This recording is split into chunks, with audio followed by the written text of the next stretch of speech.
They're tougher than they thought they were. And that's what you're teaching them, actually. You're not teaching them that the world isn't dangerous. Because that's a stupid thing to teach someone. Bloody right, the world is dangerous. It's terrifying. And sometimes people they realize that. And the veil lifts. And they see horror everywhere. They see that. And then they think, well, I'm just a little rabbit. I'm over here in the corner. I can't move. I'm petrified. And then they can't move. They hide at home. They cower at home. Because everything has become a predatory domain. And so what you teach them is, you're not as much of a rabbit as you think. And part of that is that you help them grow some teeth so that they can go home and have that fight with their husband that they should have had 25 years ago. And it happens very frequently with agoraphobic clients, that you get them so they can go on the damn elevator and they can go on the subway and they can take a taxi. And maybe they learn to drive. Wow. They get some autonomy, and then they're a little tougher, and so then they can stand up for themselves, and they go back, and like their husband might not be very happy with any of this. Really, it depends on what sort of guy he is. You know, if he's a real tyrant, he might be just perfectly happy that he's married to someone who, you know, is afraid of her own shadow, because then she won't ever leave. And so that's a nasty little story, and believe me, it's not uncommon. So she gets tougher by facing what she fears. And what she finds out is there's a hell of a lot more to her than she thought. And that's really what happens when you do behavior therapy with someone who's agoraphobic. It isn't really that they get less afraid, it's that they get braver. That's way different. It's because brave is alert and able to cope. Naive is there's no danger. It's like, oh yeah, right, there's no danger. Jesus, what a stupid theory that is. So anyways, that's what all this is. That's the story, man, and it's a major story. It's the story of human transformation and growth. It's the evolution of mankind. It's like it's a major story. And we've been working on the damn thing for like,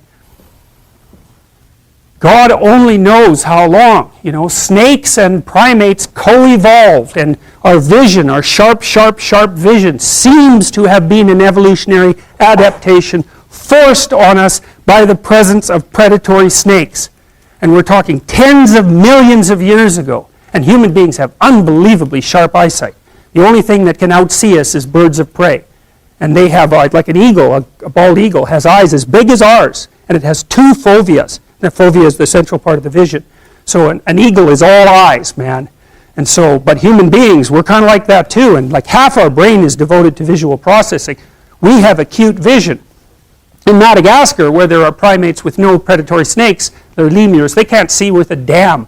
And an anthropologist named Lynn Isbell did a comprehensive study worldwide trying to account for the acuity of primate vision. And what she found was that the more predatory snakes in the vicinity, the sharper the eyesight of the primates. And so we have a really sharp eyesight. So that means a lot of us were eaten by snakes. And none of your ancestors, fortunately, because otherwise you wouldn't be here, but a lot of those who fell by the wayside were snake snack. And, you know, when you're little and living in a tree, a snake is no damn joke. And even now, lots of people get bitten by snakes, and people are phobic of snakes at quite a rate. And some of that actually seems innate. There's arguments about between psychologists about this, but even the ones who don't accept the fact that it's innate, accept the fact that you can make someone afraid of a snake by conditioning just like that, where trying to make them afraid of a flower by conditioning is really, really hard. So we're at least, at minimum, prepared to be afraid of snakes. Minimum. And I believe I believe the fear is actually innate, although you can learn to control it. They say, okay, well, let's take a look at your life. Like, okay, you got a bunch of problems, and they're like massive dragons, and you're just like, you're not going anywhere with those problems. You're just cowering in the corner. And what the behavior therapist does is cut that dragon into those little dwarfs until the dwarfs are small enough so that you can really kick the hell out of them.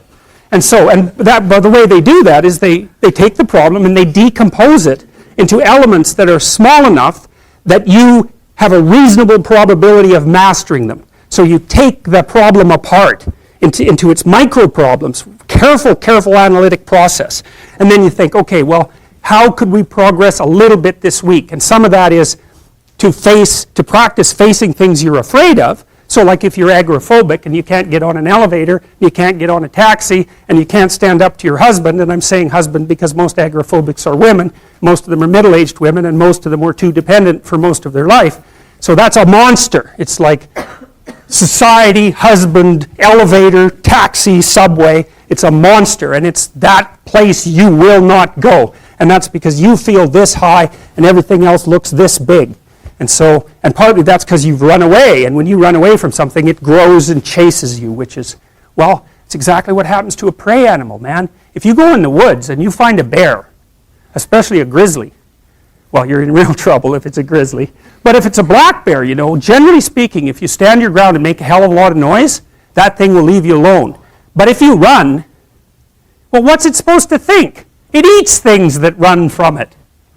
So that's exactly where that idea come from. You turn tail and run, and then the thing that you're afraid of is really a monster, and it's going to like get you and eat you. It's like, well, that's true psychologically as well. And the same circuits that we used to, when we were, you know, out in the forest, even in trees, the same circuits that we used to parse up the world then into safe territory and place where the predators loom is the way we parse up the world now, which is safe territory and the place where the predators loom. It's just become abstracted, way up, abstracted way up. So, but it's the same damn circuits. We know this. Like the same circuits you use to forage for information, which is dopaminergic circuit, is the circuit that squirrels use to forage for nuts. And you think, well, why? Well, it's because there's no difference between information and food. Like you trade information for food all the time. That's what you're doing when you're working, especially if you're working on a computer. So the idea that there's an equation between information and food, it's like, well, obviously there's an equation between them. So of course you'd use the same circuits. And I mean, the damn squirrel has to remember where the nuts are. And so for him, information is food even.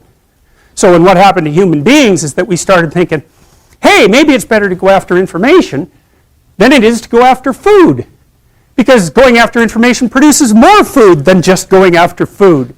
And so that was a pretty damn smart idea, and so we're still doing that. So anyways, this is what you're supposed to be doing.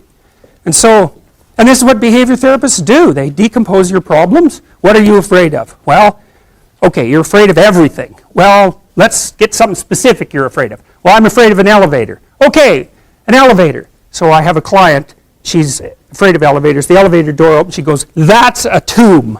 And I thought, oh, wow, I thought it was an elevator. But for you, it's not a bloody elevator. It's death. And so that's what you're afraid of.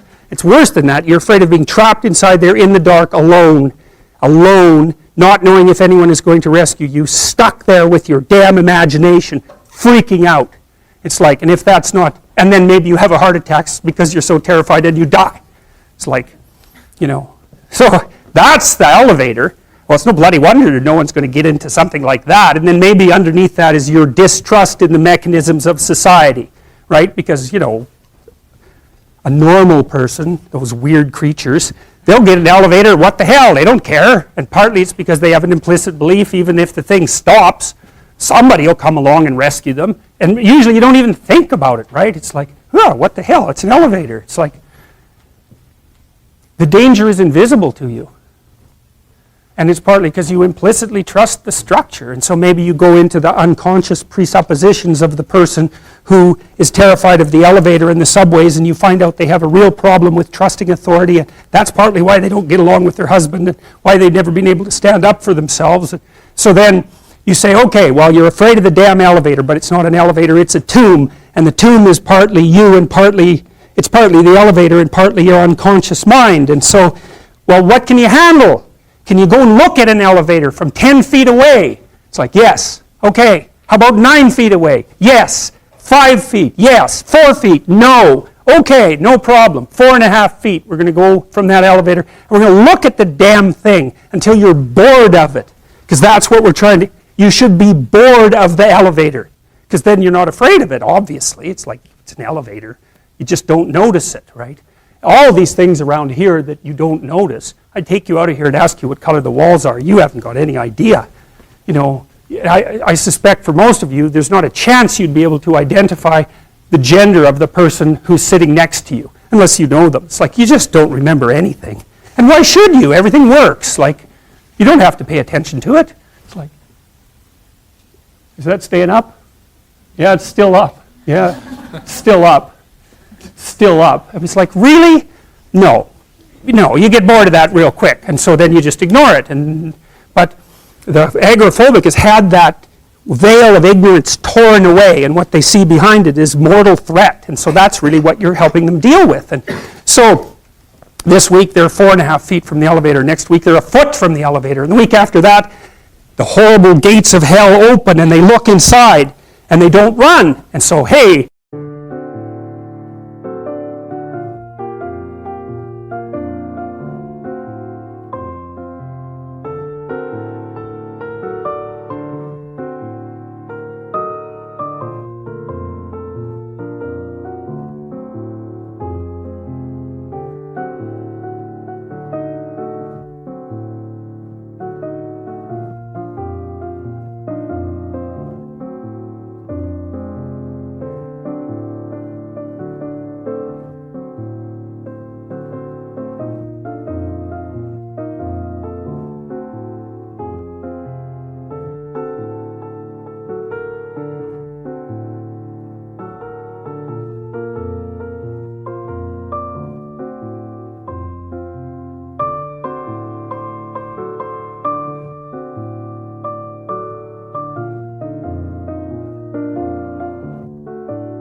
Anh hay mơ mộng mình thứ xa xôi, không màng về tình ái muôn nơi, sống cho là trọn kiếp đây thôi, đâu quan tâm gì chuyện đời. Thế mà lại nằm tương tư, ông tầm bà mút xe tơ, đêm nằm trộm nhớ mơ mơ về ai. Thì ra anh yêu rồi, từ ánh mắt nụ cười, từ đôi môi gọi mưa sao xuyến lòng anh. Thì ra mê em rồi, ngày hay đêm ôm lời, chỉ nghĩ đến em thôi, đó là do anh đã yêu rồi, anh đã yêu rồi, anh đã yêu rồi. Anh đã yêu rồi, anh đã yêu rồi, anh đã yêu em mất rồi.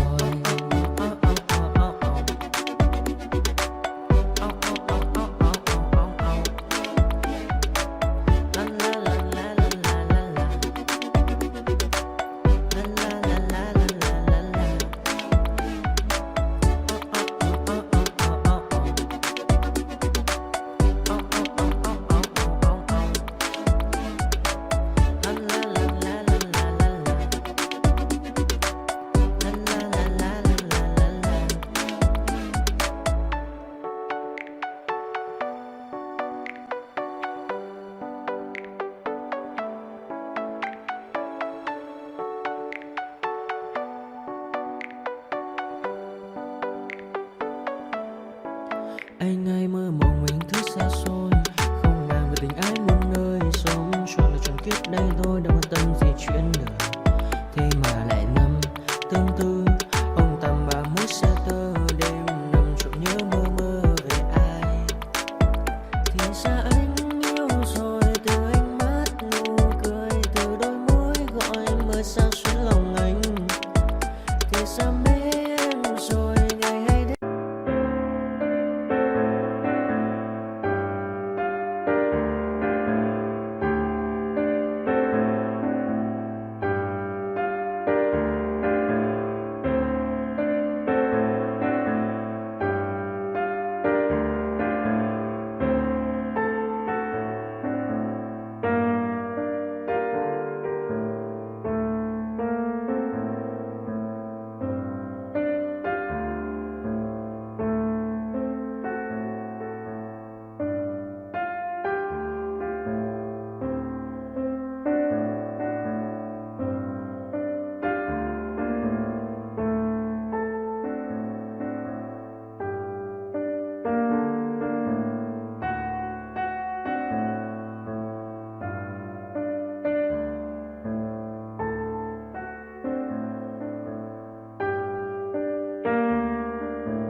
never let them get inside your head. They'll tell you what to do in life instead of everything you know that you could get. Don't let them guide your life towards regret. I'll fight for what I love with every breath. My past is filled with things I won't forget. I use them all to push me to my best. So treat the worst of times just like a test. If only I could go back in time, I'd tell myself that everything will end up alright. Just push yourself, test yourself, figure out what you like, and find your limits, don't be rigid, always work towards a prime. Surround yourself with open minds, people can change your life. A few friends with intent can help you feel alive. Find a passion, take some action, and with a little time, just be patient, make a statement, try to enjoy your life. They'll try to kick you while you're down. They wanna rise up while you drown. They wanna fill your head with doubt. They're silently scared that you'll figure it out. I'll make it look like I'm losing, won't bother hiding my bruises. And when they finally think you're wounded, then it's your chance to be ruthless.